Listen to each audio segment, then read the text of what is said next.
Hi friends, మీలో ఎంతమంది అదృష్టవంతులు అమ్మమ్మ చేసే బిర్యానీ తిని ఉంటారు? కానీ మేము మాత్రం ఆ విషయంలో అదృష్టవంతులు. మా అమ్మమ్మ చేసే బిర్యానీ ఎంతో టేస్టీ. ఇది ఇప్పుడు మీకు కూడా చూపిస్తున్నాను. మీరు కూడా ఇంట్లో చేయించుకొని తినండి. చూసారా, ఇప్పుడే వేడిగా రెడీ అయిన బిర్యానీ. చూడండి, పొగలు వచ్చేస్తుంది. Yummy tasty. అదిగోండి వాళ్ళ అమ్మమ్మ, లహరి వాళ్ళ అమ్మమ్మ.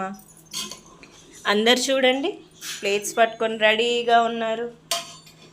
ఈ బుడతడు చూడండి, వాడి సైజ్ ఎంత, వాడి ప్లేట్ సైజ్ ఎంత, కానీ రెడీగా వెయిటింగ్ ఫర్ ద బిర్యానీ.